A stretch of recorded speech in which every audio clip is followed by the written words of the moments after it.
নবাব বাহাদুর, আপনাকে উদাস উদাস লাগছে কেন? শরীর ঠিক আছে তো? খুব ক্লান্ত লাগছে। সবার বিচার করতে করতে আর বিচার করতে ইচ্ছেই করছে না। জীবনটা আমার নুন ছাড়া রান্নার মতন হয়ে গেছে। একটু নুন দরকার, বুঝলে উজির? আচ্ছা উজির, নুন কোথায় পাই? নুন? নুন? নুন কোথায় পাই বলুন তো? আরে আমি তো তোমাকে জিজ্ঞেস করলাম, উল্টে তুমি আমাকে প্রশ্ন করছো। শুনুন নবাব বাহাদুর, কিছুদিন না একটু কোনো জায়গা থেকে ঘুরে আসুন। ভেবেছো ভালোই, কিন্তু প্রশ্ন একটাই, কোথা থেকে ঘুরে আসবো? আলুনো জীবনে নুন, বিষয়টা মনে রেখে তুমিও ভাবো, আমিও ভাবি। কোথায় যাই, কোথায় যাই? মনে পড়েছে, মনে পড়েছে। করেছে? বাবা বাবা বাবা বাবা বাবা! আমরা দুজন কৃষ্ণনগরে যাব। মহারাজ কৃষ্ণচন্দ্রই হলো আমাদের নুন। কৃষ্ণনগরে খবর পাঠাও, আমরা দুজনে আসছে রবিবার কৃষ্ণনগরে যাচ্ছি। চলো চলো, এই কৃষ্ণচন্দ্রকে জ্বালাতন করে আসি। আমাদের পাঞ্চে জীবনে নুন হলো গিয়ে কৃষ্ণচন্দ্র। গোপাল, এই কাজ করতে করতে বড় একঘেয়ে লাগছে। চল এই একঘেয়েমি কাটাতে এই কাছে পিঠে সবাই মিলে ঘুরে আসি। একটু নির্মল বাতাস প্রাণ ভরে গ্রহণ করি। কি বলো মন্ত্রী? এই তা কোথায় যাওয়া যায়? সবাই কি বলে দেখি, আমি আমার রায় জানাবো সবার শেষে। দেখা হোক অরণ্য, হয়ে যাই বন্য, আছে নির্মল বাতাস, কেটে যাবে সব হতাশ। বাহ বাহ বাহ, ভালোই বলেছো তো কবি, কিন্তু আমি চাইছি একটা নতুন কিছু। পাহাড়ের বাহার কেমন লাগবে মহারাজ? পাহাড় আমার খুব প্রিয়, কিন্তু আমি চাইছি একটা নতুন কিছু। নতুন তো আমার কাছে আছে, যখন আমি আমার কথা বলবো তখন সবাই চমকে যাবে। মহারাজ, আমাদের কৃষ্ণনগরেই কত কি অদেখা রয়ে গেছে। যদি আমরা রাজধানী ছেড়ে কিছুদিন পল্লী গ্রামে যাই, ওখানেই তাঁবু খাটিয়ে থাকি, তবে কেমন হয়? আমি সবার কথা শুনবো, তারপর আমি আমার রায় জানাবো। বলো বলো, তোমার কোথায় যাওয়ার ইচ্ছে? আমরা পাহাড় জঙ্গল ঘুরেছি, নদী সমুদ্র অনেক দেখেছি, কিন্তু যেটা দেখিনি সেটার কথাই আনি এখন। এই ভনিতা না করে তাড়াতাড়ি বলো তো। আমরা সমুদ্রের নিচে যাব। মানে একটা অদ্ভুত কথা ঢুকলো আমার কানে। সমুদ্রের নিচে? এই, এই, এই, কি বলে আবার বলো দেখি। আমরা সমুদ্রের নিচে প্রবালের দেশে যাব। আপনি নতুনত্ব চেয়েছিলেন মহারাজ, কিভাবে যাব আমরা? বিজ্ঞানীকে বলবো এমন একটা গাড়ি বানাতে যেটাতে আমরা সবাই বসে আনন্দে সমুদ্রের নিচে বেড়াতে পারবো। কি বিজ্ঞানী, গাড়িটা কতদিনের মধ্যে বানাতে পারবে? অনুমতি পেলে 2 বছর লাগবে। তাহলে মহারাজ আমাদের বেড়াতে যাওয়াটা 2 বছর পরেই হবে। কি মহারাজ? মন্ত্রী, তুমি থামো তো। আমার তো মাথা ঘুরতে শুরু করেছে এই তোমার কথা শুনে। বলিহারি ভ্রমণ পরিকল্পনা আপনার মন্ত্রী মশাই, অসাধারণ। নবাবের দূত এসেছে, আপনার সাথে দেখা করতে চায়। হলো, মন্ত্রীর গুঁতো হজম হতে না হতেই নবাব বাহাদুরের গুঁতো এসে গেল। কি জ্বালা বলো দেখি। আমার গুঁতো কিরকম? এই তুমি থামো তো, আগে নবাব বাহাদুরের গুঁতো সামলাই, তারপর তোমায় দেখছি। ডাকো ডাকো, দুধকে ডাকো। এই নবাব বাহাদুর এলি কিছু না কিছু ঝামেলা তৈরি হয়। দেখি দেখি এবার আমার ভাগ্যে কি লেখা আছে। তাহলে ভ্রমণের বিষয়টা? এই তুমি থামো তো, আমি মরছি নিজের জ্বালায়, পঞ্চা আমার গোঁপ রেখেছে। এই তুমি এখন মুখে আঙুল দিয়ে চুপ করে দাঁড়িয়ে থাকো, মোটেই কথা বলবে না। প্রণাম মহারাজ। বলো বলো দূত, নবাব বাহাদুর কি সংবাদ পাঠিয়েছেন? নবাব বাহাদুর হাওয়া বদল করতে কৃষ্ণনগরে আসবেন সামনের রবিবার। নবাব বাহাদুরের থাকার সুবন্দোবস্ত করতে হবে। আমি এই সংবাদ দেবার জন্য এসেছি মহারাজ। কোথায় ভাবলাম আমি একটু হাওয়া বদল করতে যাব, তা নয়, আমার ঘাড়ে নবাব এসে জুটল। এই তো খুব ভালো কথা, অনেকদিন পর নবাব বাহাদুরের পায়ের ধুলো পড়বে। তাহলে সামনের রবিবার আমাদের নবাব বাহাদুর আর উজির আসছেন। এই একটা সুযোগ নবাব বাহাদুরের সাথে ঝুলে পড়ার। যেমন করে হোক নবাব বাহাদুরের কাছে কাছে থাকতে হবে। নবাব বাহাদুরকে জানিয়ে দিও কৃষ্ণনগরের রাজা তার আসার প্রতীক্ষায় পথ গুনছে। প্রণাম মহারাজ, আমি আপনার কথা নবাব বাহাদুরকে জানিয়ে দেব।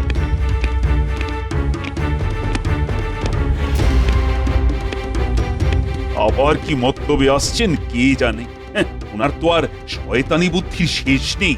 নবাব যত বুনলি হোক না কেন মহারাজ, আপনার বাঘা তেঁতুল গোপাল আপনার পাশে সব সময় আছে। তা তো আমি জানি গোপাল, তুমি তো ভরসা।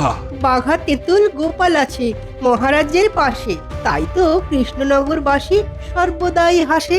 সাধু সাধু সাধু। নবাব বাহাদুরকে বলে গোপালকে এখান থেকে তাড়াতেই হবে। খেলে নাও গোপাল, খেলে নাও রবিবার পর্যন্ত।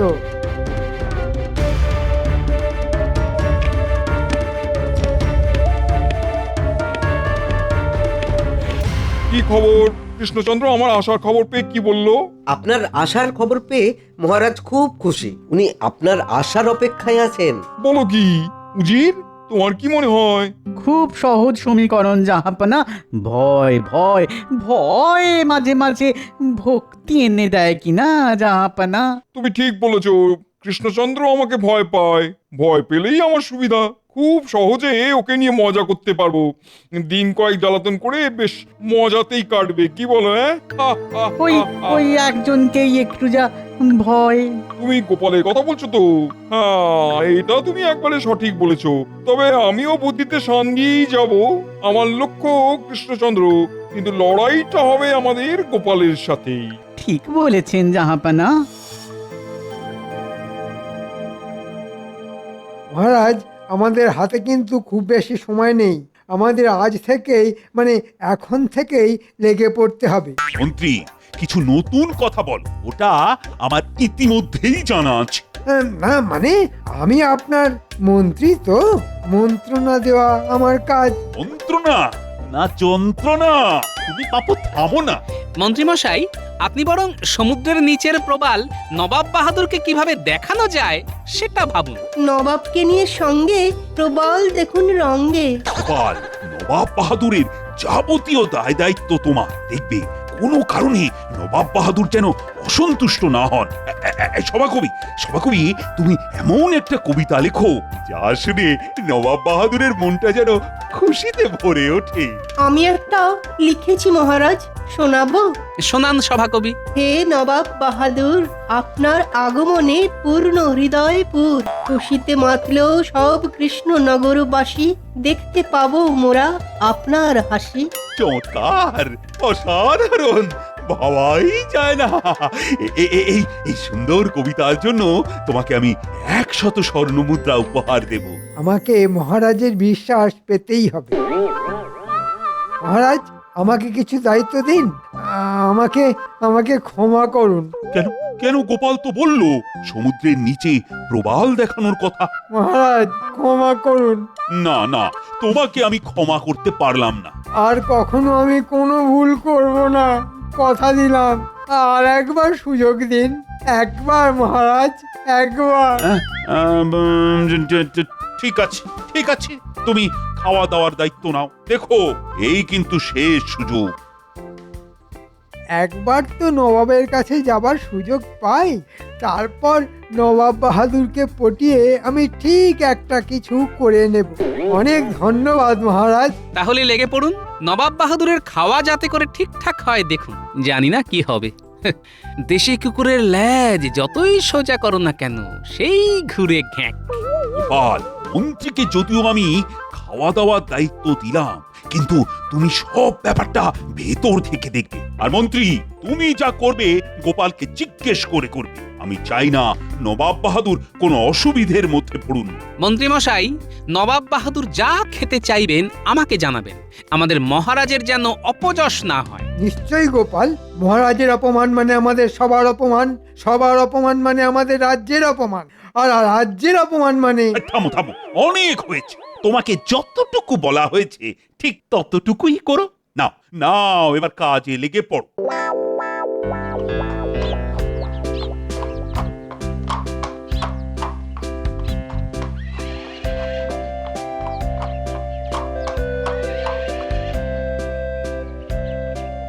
কি সৌভাগ্য আমার, আপনার পায়ের ধুলো পড়লো।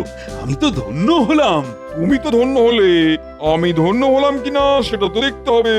সেটা তো আমাদের আতিথেয়তা দেখলেই প্রমাণ পাবেন নবাব বাহাদুর। হে নবাব বাহাদুর, আপনার আগমনে পূর্ণ হৃদয়পুর। খুশিতে মাতল সবে কৃষ্ণনগরবাসী, দেখতে পেলাম আবার মোরা আপনার মুখে হাসি। ওহ, কি আওয়াজ, বহুত খুব। আমি ধন্য হলাম নবাব বাহাদুর। জাহাপানা, আমরা কি এখানেই দাঁড়িয়ে থাকবো? না না, সে কি, আসুন আসুন, আপনাদের আহার ও শয্যা প্রস্তুত। এই ঘরটা আপনার নবাব বাহাদুর, আর আপনার পাশের ঘরটা আপনার উজিরের। গোপাল, নবাব বাহাদুরের আহার প্রস্তুত তো? হ্যাঁ, প্রস্তুত মহারাজ।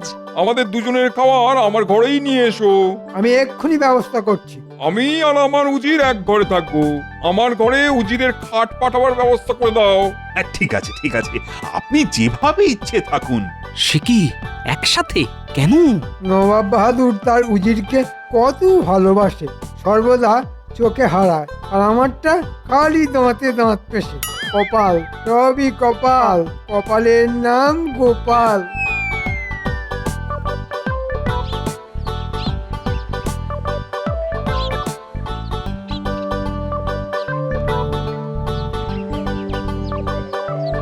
কি গো, এত দেরি? হ্যাঁ, এই কদিন একটু ফিরতে দেরি হবে গিন্নি।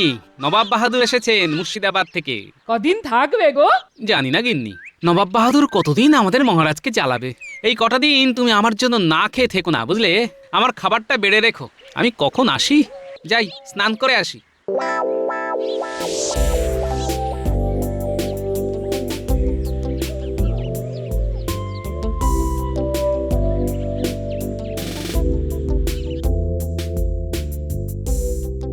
সুপ্রভাত নবাব বাহাদুর, ঘুম হয়েছিল? ঘুম কি জানি, হয়েছিল বোধহয়। কি উজির, হয়েছিল? আমিও ঠিক বলতে পারছি না জাহাপানা, তবে যেটা এখন পাচ্ছে সেটা হলো খিদে। ও, তা সকালে আপনারা কি খাবেন নবাব বাহাদুর? আমাকে দুটো সাদা বকের ডিম সেদ্ধ দেবে তো। সাদা বকের ডিম? আর ডিমটা যে সাদা বকের সেটা আমার উজির পরীক্ষা করে দেখবে। যাও, তাড়াতাড়ি নিয়ে এসো। বকের ডিম? হ্যাঁ, কোথায় পাবো? তা তো জানি না মহারাজ, কিন্তু উনি ওটাই খাবেন। ও, এ তো মহা জ্বালা হলো। নবাব বাহাদুর কি এইভাবে জ্বালাবে? গোপাল কোথায়? গোপাল! আমি এসে গেছি মহারাজ। শুনেছ গোপাল, বড় বিপদ। কি হলো? বকের ডিম, সাদা বকের ডিম নবাব খাবে। তাহলেই বোঝো মন্ত্রীকে কোথায় পাঠাই, কোথায় গেলে সাদা বকের ডিম পাওয়া যাবে। মহারাজ, মহারাজ, আমার মনে পড়েছে, আমার মনে পড়েছে, ওই দিঘিতে সাদা বক আসে। আমি ওখানে একবার খোঁজ করি। ও মন্ত্রী, এই তুমি তোমার বুদ্ধিটা কোথায় রেখে আসো বলো তো? তোমার জন্য সাদা বকি দিঘির পাড়ে ডিম পেড়ে বসে আছে। যত সব। ও গোপাল, ও গোপাল, এখন কি উপায়? হাঁসের ডিম সেদ্ধ করে নবাবকে দিন, আর একটা সাদা ধবধবে হাঁস জোগাড় করে রাখুন। বলো কি গোপাল, হাঁস? তারপর আমি বুঝে নেব। তাহলে কি করব? ওই ওই ওই গোপাল যা বললো, আর সাদা ধবধবে একটা হাঁস।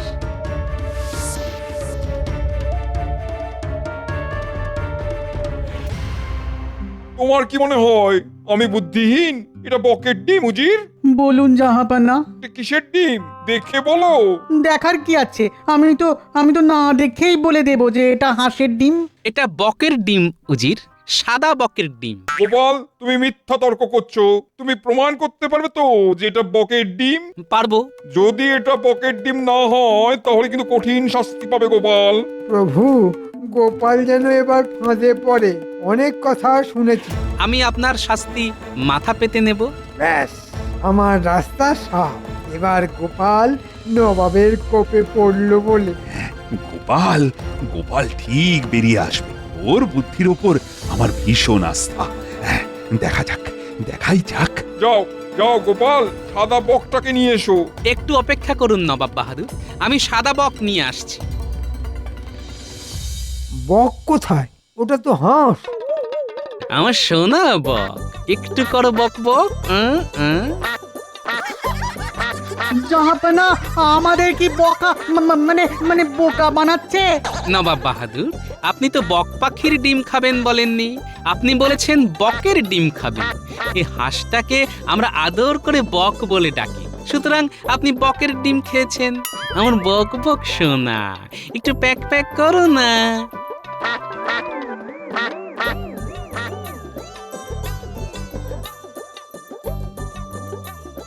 এটা কি রকম হলো জাহাপনা? হাঁসকে বক বলে চালিয়ে দিল। হ্যাঁ, শুধু আমার কথা বলার ভুলটাকে গোপাল চালাকি করে কৃষ্ণচন্দ্রকে এই যাত্রায় বাঁচিয়ে দিল। আচ্ছা, আমিও দেখবো কত ধানে কত চাল।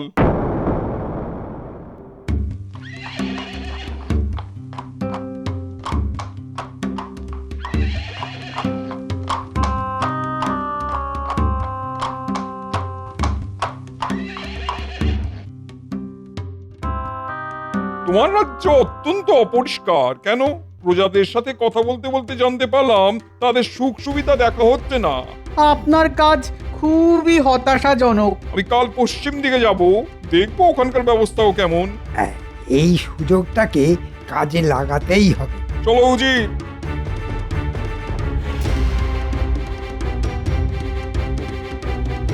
গোপাল, ও গোপাল, আর তো পারা যাচ্ছে না। এ তো পায়ে পা তুলে ঝগড়া করা। কিছু একটা করো। দেখছি মহারাজ, এখন চলুন রাজসভায়, সবার সাথে আলোচনা প্রয়োজন।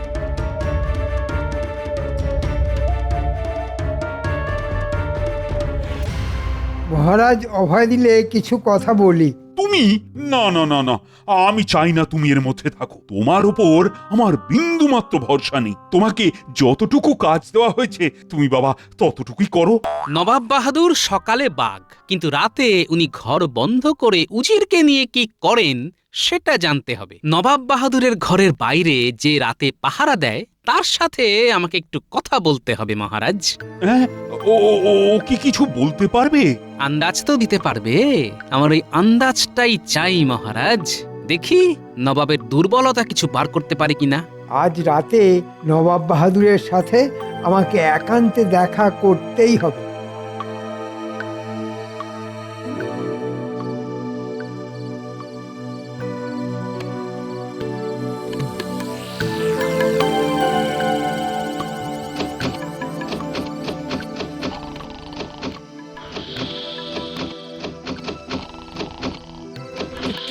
কে কে?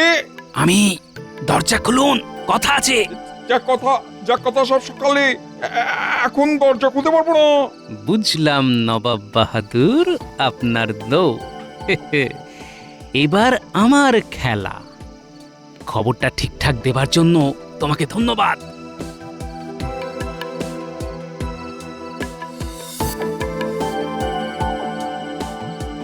এই রে, নবাব বাহাদুর রাতে দরজা খোলেন না যে, তাহলে কাল সকালেই ধরবো।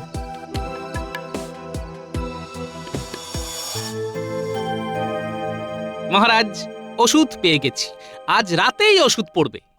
ওষুধ পেয়েছে গোপাল, ফিরবে মোদের কপাল। মহারাজ, আমি আজ একটু তাড়াতাড়ি বাড়ি যাব, আমার বানর সেনাদের খবর দিতে হবে। যাও যাও গোপাল, তোমার সেনাদের তৈরি করো।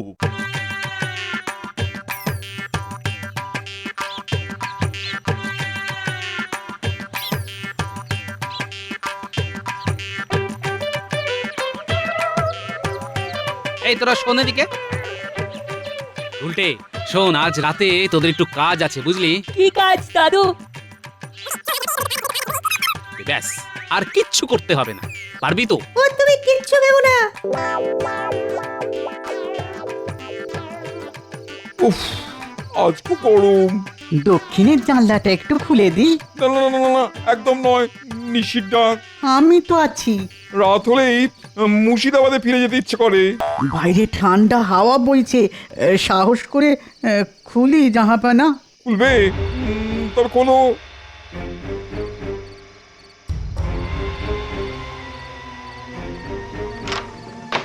আসুন জাহাপানা, দেখুন দেখুন দেখুন, চাঁদের আলো কি সুন্দর লাগছে।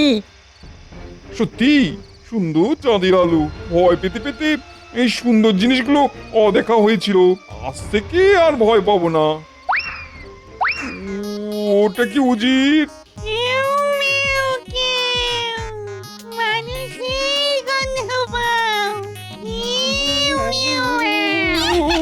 উজির, উজির,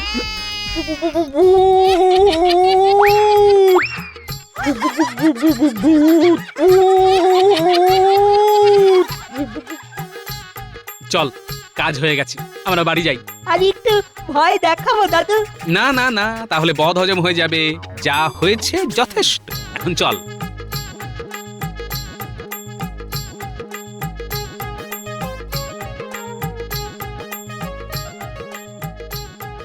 উজির, আর এক মুহূর্ত নয়, এখান থেকে ভেগে পড়ো। উফ, কালকে কালকে খুব বাঁচা বেঁচে গেছি।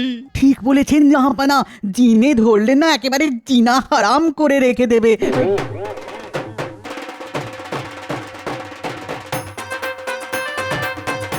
কোচওয়ান, কোচওয়ান, চলো চলো চলো চলো, আর এক মুহূর্ত নয়, চলো।